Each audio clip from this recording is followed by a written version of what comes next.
Gusti kula katur anakku anakku Kanjeng Eyang kula nedha nrimo dinandika Kanjeng Eyang kapiwara iku saged mangsulaken anakku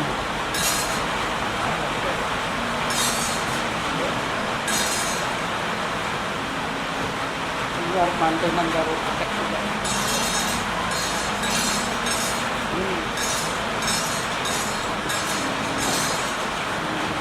putuku Nggirjaya Baya wonten dawuh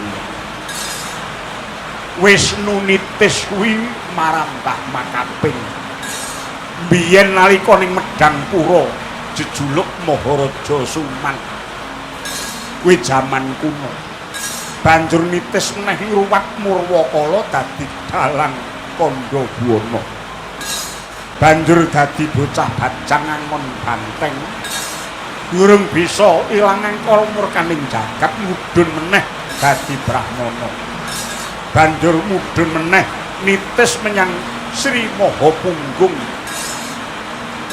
Ratu Purwacarita loro banjur ana ing tanah Hindustan dadi Brahmana Wimanawatara banjur medhang kamulan papat ngenteni keprabone Prabu Palindriya banjur tapa ning Gunung Candra geni 20 taun disraya mateni Prabu Watu Gunung banjur dadi ratu meneh medhang kamulan papat jejuluk Prabu Wisnupati sabubariku banjur Wisnungkara ing Lokapala banjur Harjuna Sasra kawin Maspati Prabu Rama Wijaya lan Prabu Kresna Ratu Ndarawati saiki Wisnu kuwi jare nitis menyang Jayabaya oh kaki aku iki mung ngreksa kahyuwananing jagat pinardawa umurku nganti sakyahene iki jeping tekadku aku ya mung kepengin njejegake adil lan bener mula gugunen kandhaku gugunen ature Mayangkara pinggeting ati rusaking pamikir nalika perang gedhe Yawastina karo Mamenang sigeken ilangna rasa pangrasa kang kurang kepenak tedhak turase Sariwahana dulurmu dhewe Astra Dharma Dharma Sarana lan Dharma Kusuma tak jaluk marang Paduka ora kok mergo aku bisa ngulihke anakmu kaya netepi sayembara nanging yen kowe kepengin ngudi katentrepan turutana penjaluke kapiwara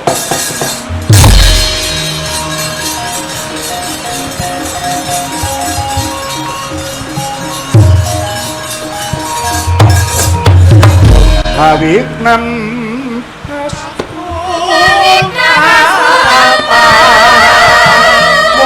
Mukira Hayuwan Sagung Kuhani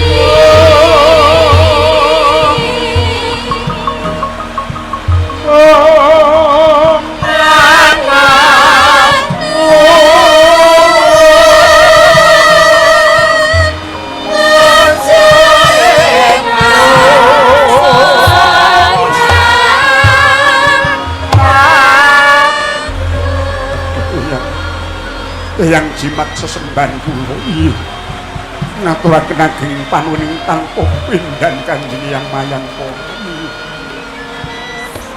kula tampi dawuh sabda pangandika Paduka sang prawira linangkum tetepa Paduka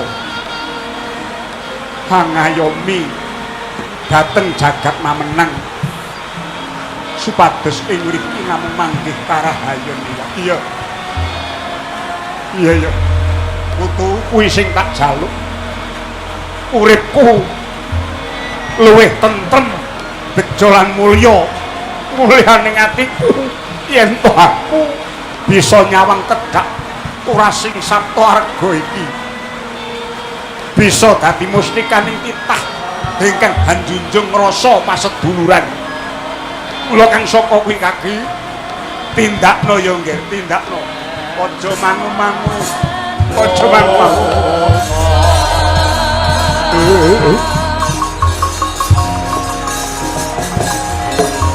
Kanjeng Hyang ngaturaken panuwun dinten nika. Anak kula cacah 3 katimbalana dhateng ngriki. Iya. Putuku Darma Kusuma Darma Sarana Astra Darma Reneo.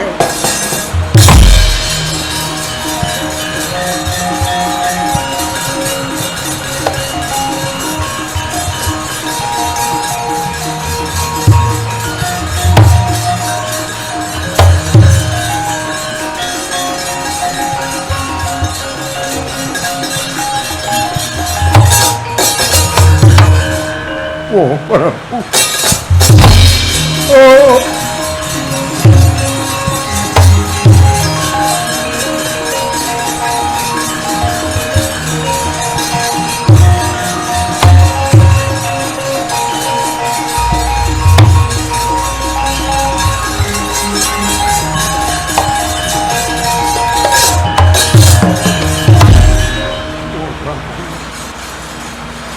kabecah ana ing putra Yawastina namung dhewe. Inggih Prabu. Suwan kulingan Supaduka Siwajaya namung badhe nganglungaken jangga. Wis jangga. Kowe kabeh tinampa dadi mantu mamenan.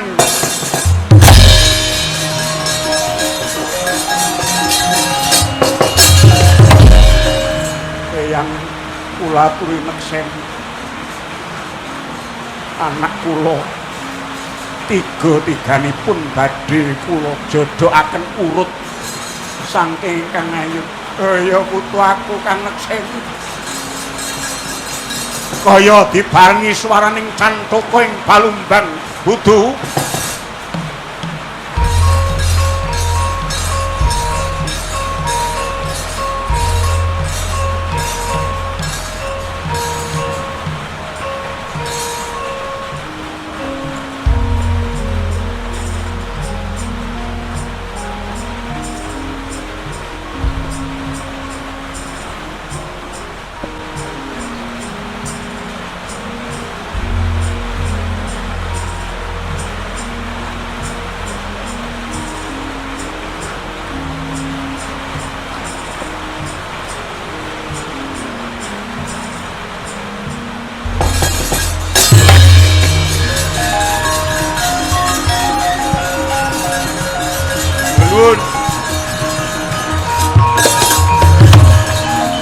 Ya tetep arep tak pek. Mabrak kaya ngono nek. Alah. Aku wis kepacut. Piye ngono lho, Tru? Lah piye to? Rasane wis kecekuil.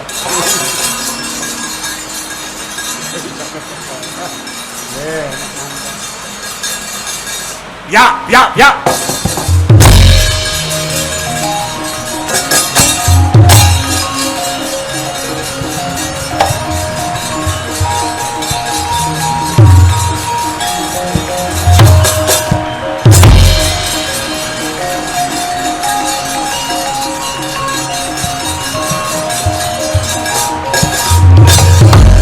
Tuwek kaya ngene aku saguh rampungi gawe. Oh.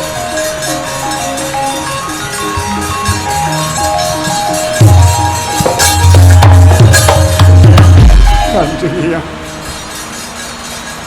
Kula kewala ingkang badhe ngayoni ora. Kae dudu ratu sak baene. Lilanono aku madeg senopati yo ngene Jayabaya. Marming rasaku dene Yawastina karo Mamenang saiki wis gathuk kumpuling balung apisah daging ngarenggang aja nganti ana getih tumetes ing antaraning sedulur nanging kula ugi mboten lila menawi Kanjeng Eyang Mayang para netesaken ludira wonten ing bumi. Ora. Aja nyamarake marang mbahmu.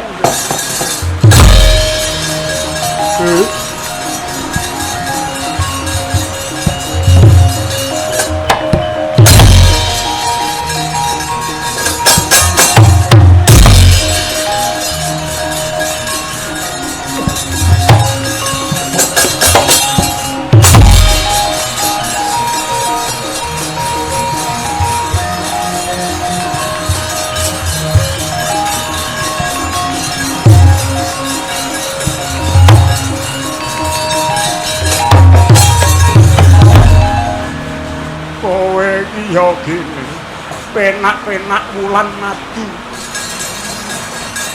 karo garwamu Pramesti. Wis ben aku tak magut pupuh ya Astrodar mboten. Sareng kula mireng paduka dadi magut ranangipun. Kula mboten badhe negakaken patuh. Ya omongi apa ngono. Penakno. Enak no orang aku coba gagak aku enak baik bah tau bapak terus mau war apa nih tokong baik gila nih kok yang pulau memang pojok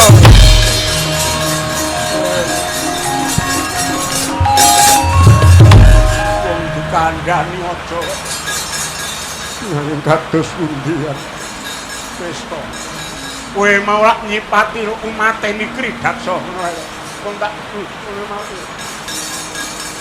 nanging menika dedengkoting dedengkota iki luwih sekti ndek karo Dasamuka biyen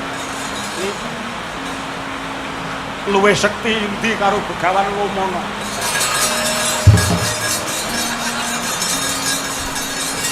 Enggak bisa tekan Lomono.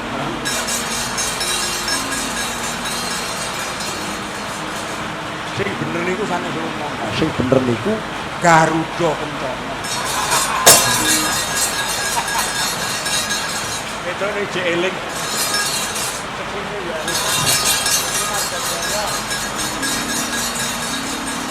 Sawangen pisane Mbah.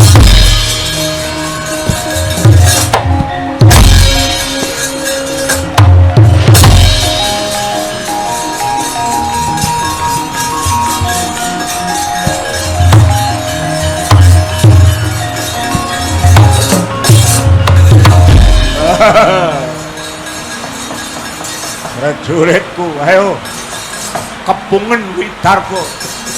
Aja nganti ana wong iso metu saka kowe. Hei! Oh!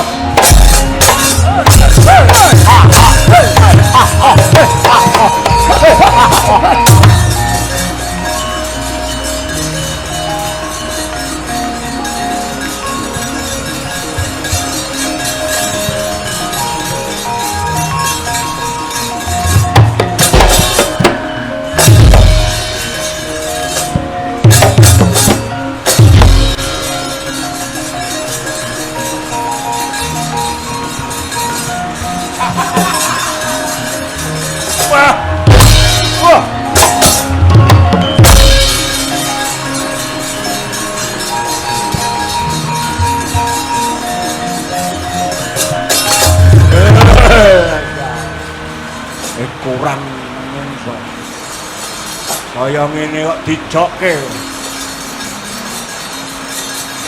untapke nyawamu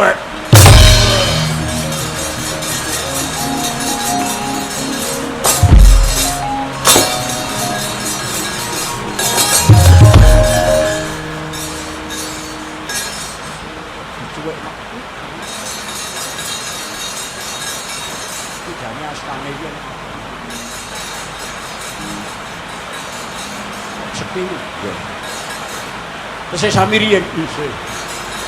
Beda karo tanganku. Lah tanganmu ki delo-delo kok ngowok-wok sepatu. Tinggalmu ora kok.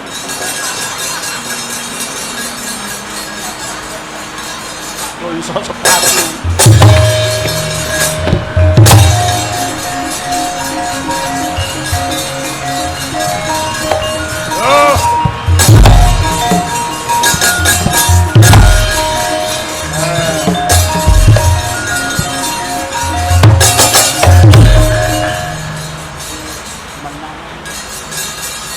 Tah ngene iki munggo jek sore tak rangkep ya.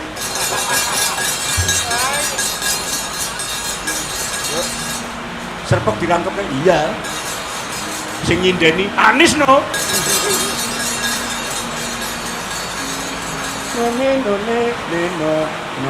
No.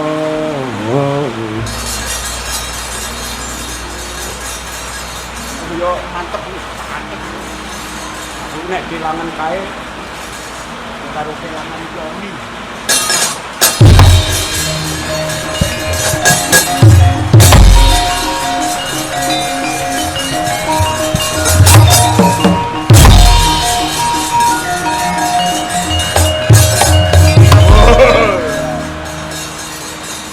Iki sing dindel-ndelke wong Widarba iki wujude ya. Aja mbok kira aku wedi karo dapur. Wah. Kari nekak gulune jegurke ngluwangan lho.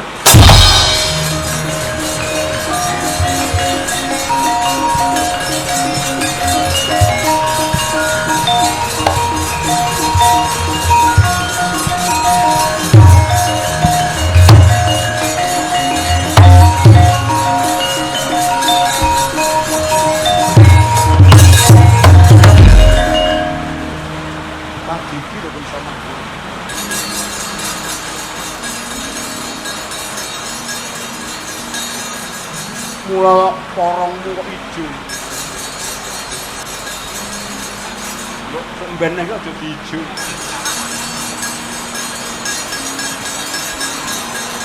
Apa-apa ngelokke. Apa-apa kerenek biru. Ah, kembangku gak simpet udarane.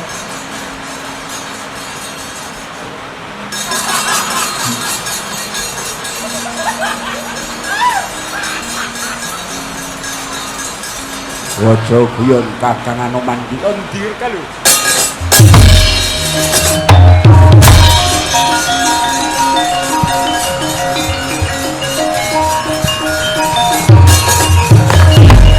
Jajal werga apa Kakang? Anoman magut pupuh nang wis brangkangan kaya ngono Kakang.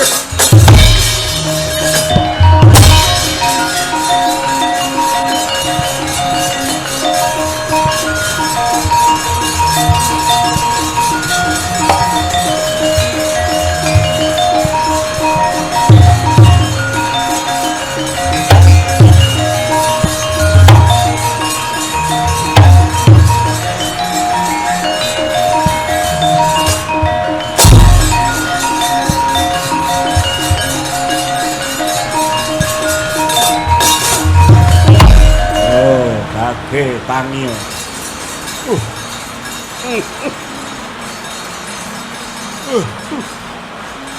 Oke, kowe ngaku Prawira. Wani ndepani wong mamenang. Cetha yen kowe jelek urip.